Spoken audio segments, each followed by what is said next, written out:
Hey guys, welcome to Whiskey and Literature. I'm Captain Mike and I do both whiskey and book reviews, which isn't confusing for anybody.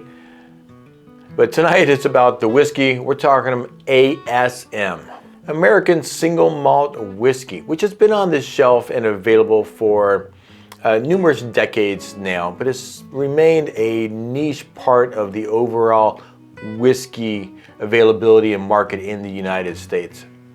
I mean, if you're a bourbon guy, you kind of stick to your lane. If you're a rye guy, you like your ryes. And if you're a Scotch guy, you might think that a Scotch guy would gravitate towards the American single malts, but I think you'd be wrong. I mean, you have so many great, outstanding choices when you're looking at the Scotches. Why would a guy, maybe they would just kind of, maybe they would consider the High West, High Country a little lowbrow for a Scotch guy, and they just wouldn't even come over. So I think the American single malt is seeing some growth lately. Like all whiskey these days, bourbon is exploding.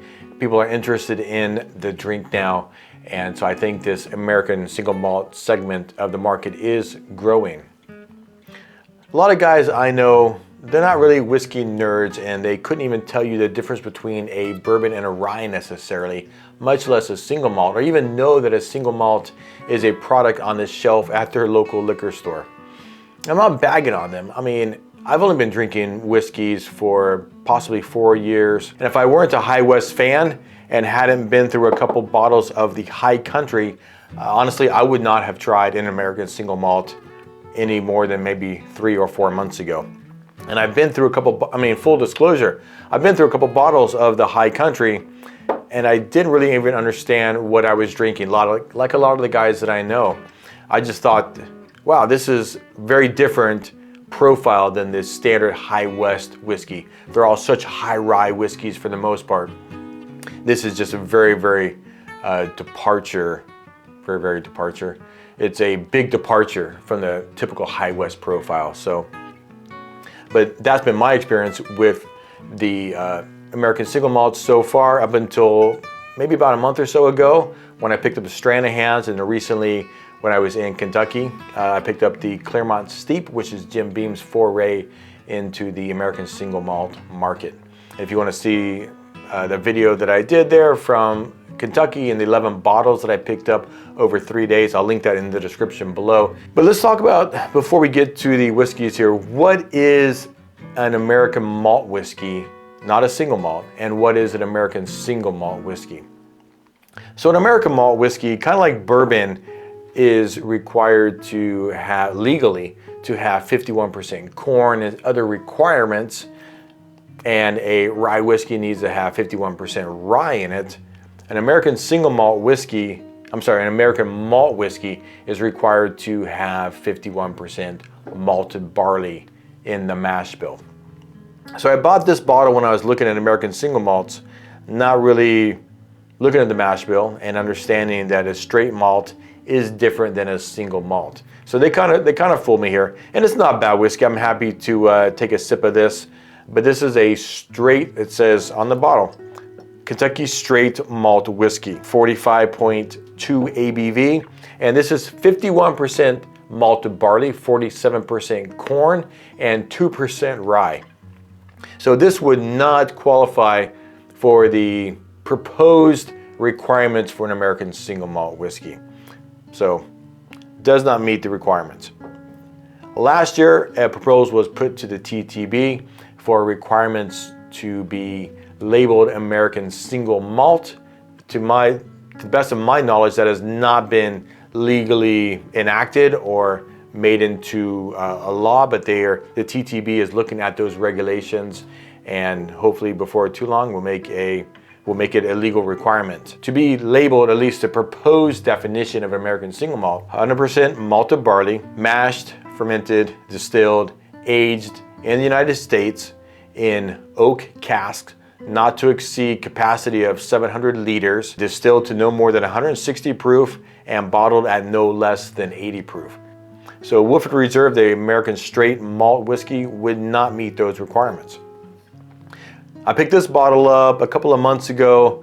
I do really enjoy port finished whiskeys, and I was looking for a different bottle from Virginia Distillery. I saw this one instead, picked it up, not really even knowing that it's 100% malted barley. However, this bottle does not meet those proposed requirements either, because while this is an American single malt whiskey in this bottle, it is blended with a Scotch single malt as well, and then finished in port casks. So because it's blended with a Scotch whiskey, I bet it's super awesome, but it does not meet those requirements. I'm pretty excited. I know the Virginia Distillery, they do make a lot of American single malts, and I would be excited to get into those as well. And I'm excited to get into this bottle eventually. I haven't even opened it yet. So while I was in Kentucky at the Jim Beam Distillery, I went there to buy one bottle of whiskey. I wanted the Jim Beam single malt. I ended up buying 5 different bottles, including 2 American single malts, and this is one of them. I'm not going to open this one tonight. This is called Distiller's Share. It's a batch 2. It's an American single malt. Glasses are coming on. It's finished in American, or it's aged in American white oak and French oak. That was 65% of the distillates in here. 17% of the whiskey in here was finished in, I'm going to try and say this as best I can, a Courvoisier VSOP cask for 66 months, and 18% was finished in Courvoisier XO casks for 66 months. This was released in spring of 23, 109 proof. I'm really excited to get into this. I have not opened it, I haven't had a pour of that. And on the way home from work today, I stopped by my local whiskey store, Total Wine & More actually, and bought myself a Courvoisier VSOP. I was gonna buy the XO as well, and they were out. So I just got the VSOP. I've only been drinking, like I said, for a few years. I have never had a cognac. So I think tomorrow I'm gonna open this cognac on camera and then have some of this Distiller's Share and see if I can't pick out that note in this bottle. I paid $70 for this at the Jim Beam Distillery. I'm pretty sure it's a distillery only product, but excited to get into that one. And that would meet the requirements for an American single malt. So how about you? Have you had an American single malt? These are the only 3 ones that I've had: the Stranahans, the High West High Country, and the Jim Beam Clermont. So let's go ahead and talk about these, and we'll open them in the order of how long they've been making the whiskey. So Stranahan's, this is a Colorado distillery. They only make American single malts, and it's pretty cool. Comes with this little tin cup, or I don't know if that's tin or not, metal cup you can drink out of. I've got a couple Glencairns here we're going to use tonight. Again, they only make American single malts. They have, I think, 3 other single malts that are finished in different casks, and I would be excited to try those. I do like finished whiskeys, just imparts a really nice flavor to them. But this is their oldest whiskey, I believe, and they've been making single malts for close to 20 years. Stranahan's original single malt whiskey, original single malt recipe, 100% malted barley, cut with pristine Rocky Mountain water, double distilled in small copper stills, aged in virgin American oak casks, 94 proof.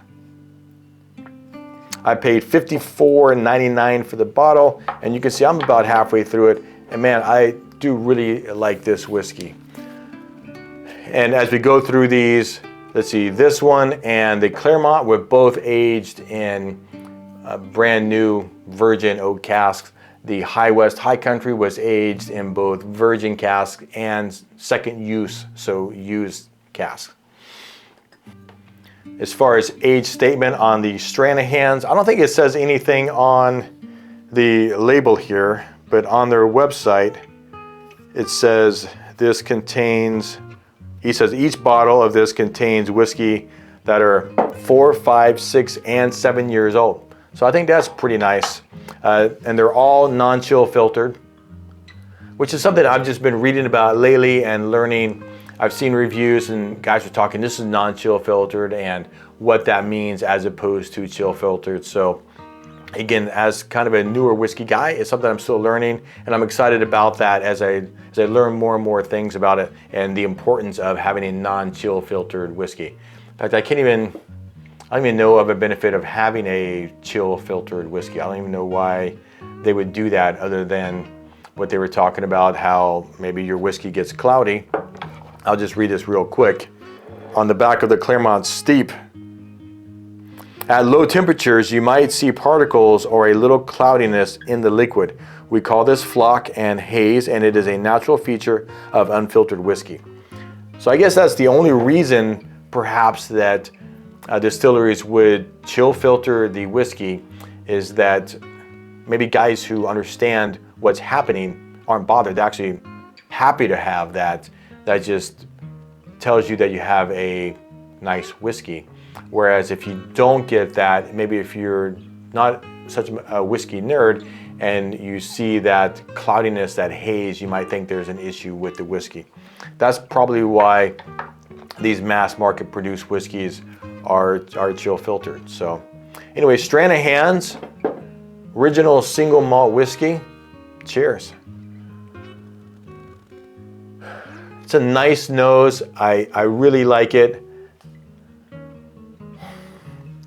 Now, in my newness to whiskeys, and these are all 100% single malts, or 100% malted barley, I thought they would be perhaps a little more similar, but these are very, very different whiskeys.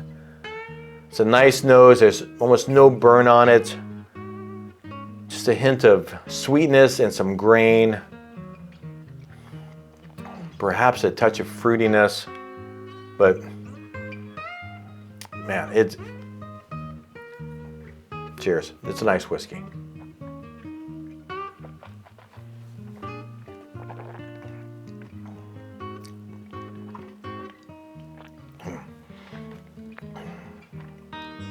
I like it.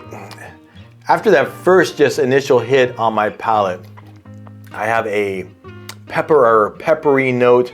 Like, I don't think it's like when you have a rice spice with those baking spices, that note from the rye, that kind of hit. It's similar but different. It's more like a pepper note. So first just a little bit of sweetness, and then followed by that pepper note.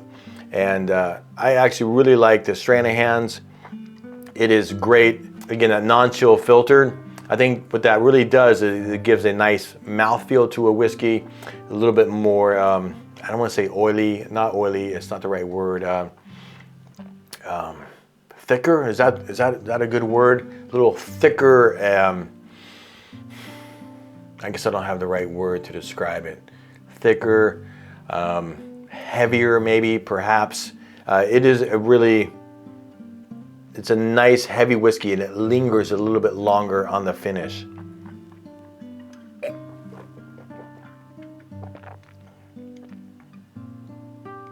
Again, that pepper note, it's actually just coating my entire mouth, and just it's almost swallowing over the sweetness that I get off this note. I would say kind of a fruity sweetness. I'm not picking out any specific fruits or anything, but that is it's a really nice pour, and I dig it. If you've not had an American single malt, I think the Stranahan's would be a good way to go. Let's get to the High West. Let's just do the High West first, or next. The High West, I'm a huge High West fan. I drank more High West Double Rye than any other whiskey. It was one of the first whiskeys I had. Being from the West, I lived in Nevada when I started drinking. I lived in Utah for a long time, and so High West was kind of near and dear to my heart in some respects, simply because it's from Park City, Utah. We went to the distillery in June this year, had a really nice time in a beautiful location, about half an hour north of Park City. They have a nice saloon in Park City. It's just a great time. So if you're ever in Salt Lake, it's worth your time to go up to Park City, hit the saloon there. We had some nice finished and some cask strength High West whiskeys that you don't see anywhere else. and going to the saloon was a really nice tour. Again, they have some nice bottles that are classic, that are not sold made anywhere, and we tasted some whiskeys that you cannot find, and if you're a High West fan, that's almost a must-do for you. High West High Country, they developed in 2020, so it's been around for a few years. I've been through a few bottles. It is 88 proof. They say it's a limited supply. I see it on the shelf most of the times when I go to the store. This is the most expensive whiskey of the bunch, $79 for the bottle. Also non-chill filtered. Not really many other notes on there. Copper pot distilled malt whiskey, minimum of 2 years. So all High West whiskey, the double rye, the bourbon, the campfire, the Boo Rye, the Midwinter Nights Dram, all these whiskeys have MGP distillates in them. They also all have High West distillates in them also. They're not, I don't believe they put out any product that doesn't have at least some High West in it. High Country is the only High West product that is all High West, and it's an American single malt. Now, some guys think the single means it's one single distillation or from one season, but the single in single malt simply means that it's one from one distillery. It could be different years. Like I said, the Stranahans, 4, 5, 6, and 7 year whiskeys in there. So obviously it's different distillations, different barrels, but it's all 100% malted barley. But that single means it's from a single distillery. So again, the High West, I think when they started producing them, I read a couple reviews that were saying there were 2 and 9 year old whiskeys in there. But on their website these days, all I see is, and on the bottle here, it just says a minimum of 2 years. So it is the youngest whiskey of this bunch here, and it is a very different profile from the Clermont Steep and from the Stranahans. Again, I've been through a few bottles. It's more of a flat, muted kind of nose. There's no peppery, spicy notes. There's no punch. There's no alcohol burn. It's a muted underlying sweetness, but it's not really very sweet, and it's kind of doughy. That's the best way I can describe it. Just kind of a muted, flat note. Maybe like a bowl of granola. Is that grain in a granola? It's just I'm gonna go with that for now. Maybe I'll adjust that as I drink more and more whiskeys, but maybe a flat, muted, granola-y type note.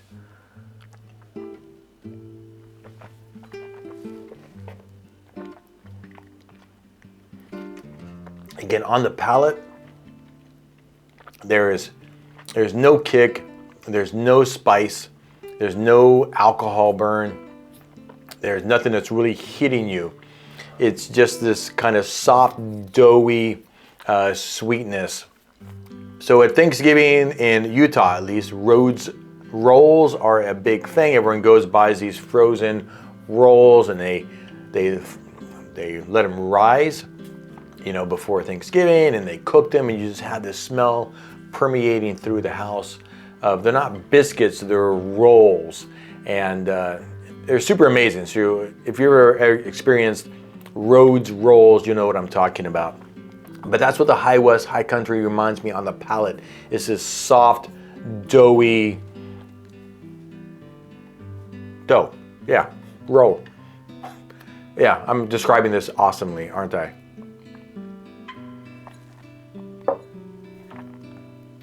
I like it. It is very different than these two, which are also very different than each other. So they're all different whiskeys. I like the High West. I'll say the High West is the least like any profile from a bourbon or a rye. The Stranahans and the Clermont Steep, I think, maybe not bridge whiskeys, but possibly.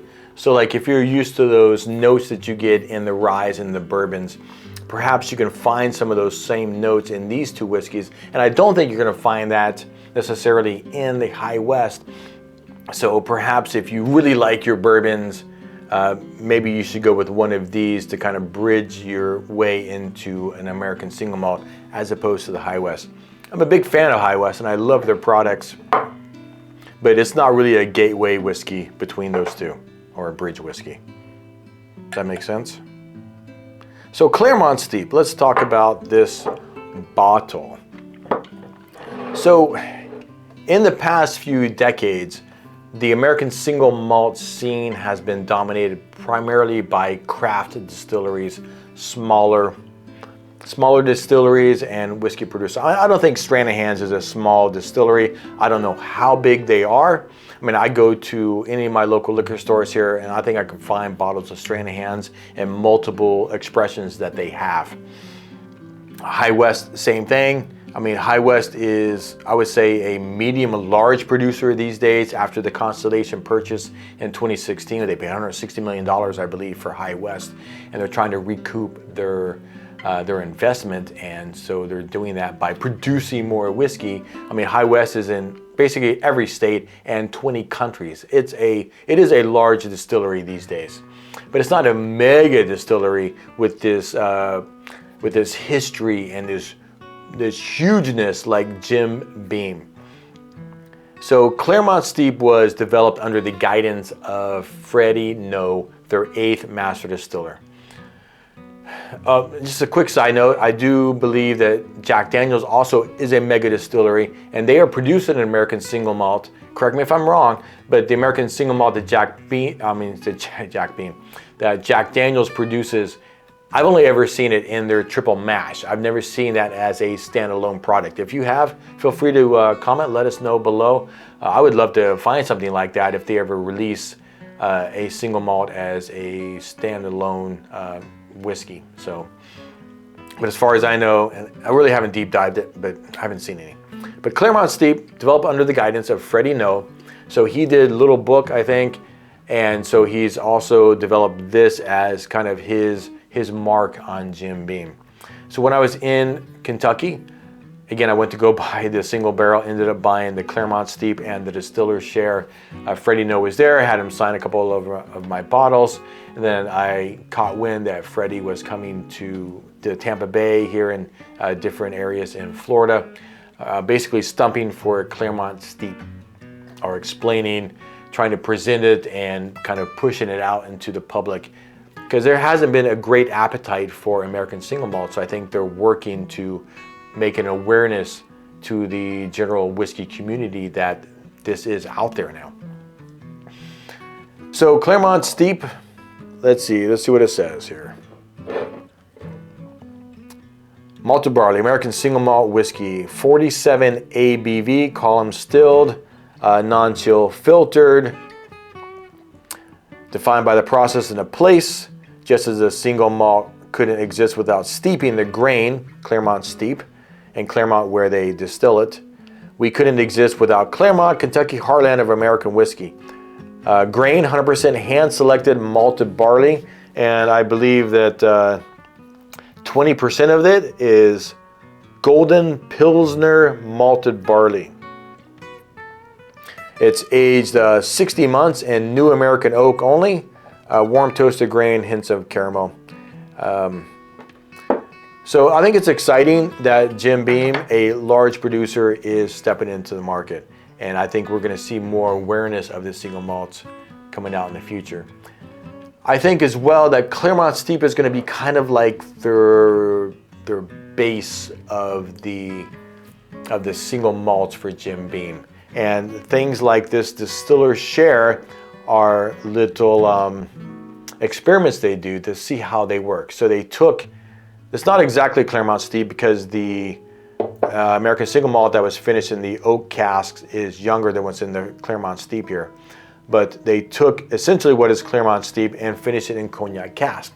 So I think what you're going to see is Freddie and his team developing, using Clermont Steep as a base. And I'm speculating here. So if I'm totally off base here, feel free to, if you are in the know, feel free to correct me.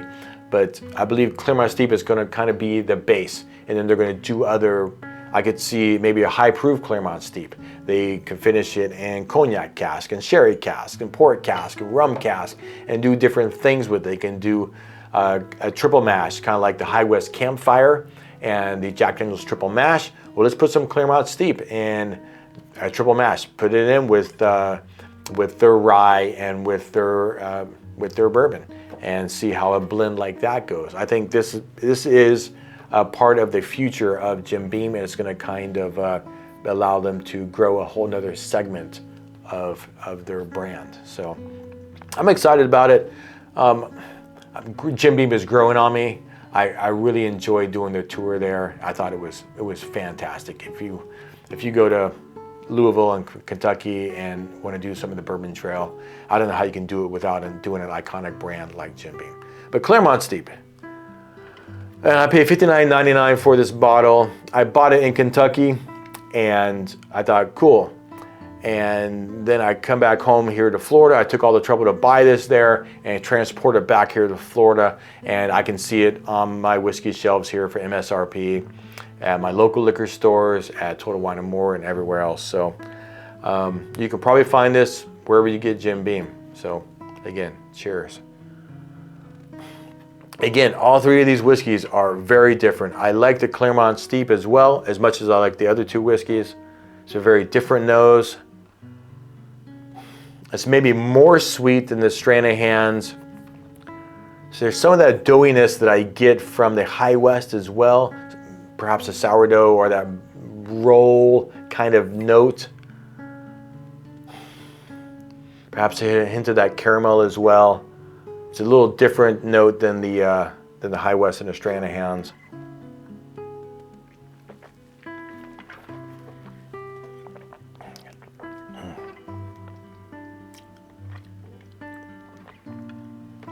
Wow.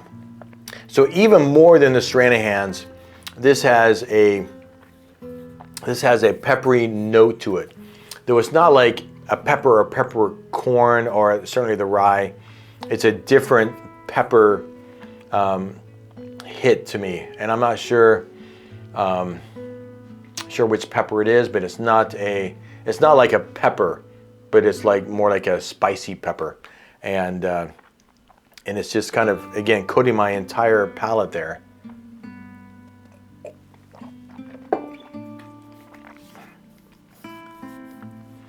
Again, a hint of sweetness up front, and then just some more of that pepper just hitting me and just sitting there.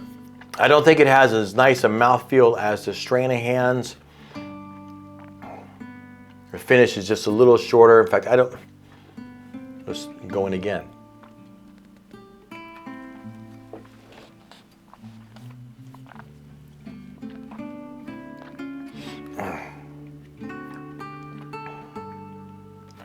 It's leaving me more burning, more of a hit to my mouth. Again, that peppery note than even the Stranahan's. So I do really like it. I think, again, this would be a nice bridge whiskey. If you're really into the ryes, maybe the Clermont Steep would be more of a bridge whiskey for you. Really, I'm not super great at explaining all the notes that I'm picking out, and I'm working on that skill, and I do think it is a skill. I'm super admiring of the guys who can drink some whiskeys and pick out all these little notes, and maybe I'm just not taking enough time with it, or I'm drinking too many whiskeys at one time. But really what I wanted to do tonight was tell you which of these whiskeys I preferred. So tonight, for my palate, it's been a long day at work, and here I am, and it's 10 o'clock at night. How do I feel about these whiskeys right now? Which one is my favorite? Which one would I prefer? Which one am I going to have another pour of? And it's going to be the Stranahan's tonight. I love the mouthfeel, that nice peppery pepper note, and that underlying sweetness was really hitting me just right tonight. I think the High West is just a little flat for me tonight. I do really like it, and I love that Rhodes rolls note. And but tonight it's the Stranahan's, and who knows what would be in another couple of weeks. But I think you can't go wrong with any one of these whiskeys. And if you haven't tried an American single malt, I would suggest you give it a go and see what you think about it. It's a nice segment of the market. It's growing. There's a lot of experimenting going on with the different whiskeys that are available. And so currently I have, you know, 1, 2, 3, 4, 5, 6 whiskeys that are a malt whiskey or an American single malt. But I could see this becoming a larger and larger portion of my whiskey collection. I'm looking for a Westward, I believe, is the other brand. They have quite a few different expressions on their American single malt. So I'm looking to pick one of those up. If you have any other suggestions for me, or which should be my next Stranahan's, or if you have a favorite malt whiskey, feel free to let me know. Drop it in the comments below. I'd love to hear what your thoughts are. All right, guys, if you enjoyed the video, like it, subscribe to see more of my content. And again, I do book and whiskey reviews.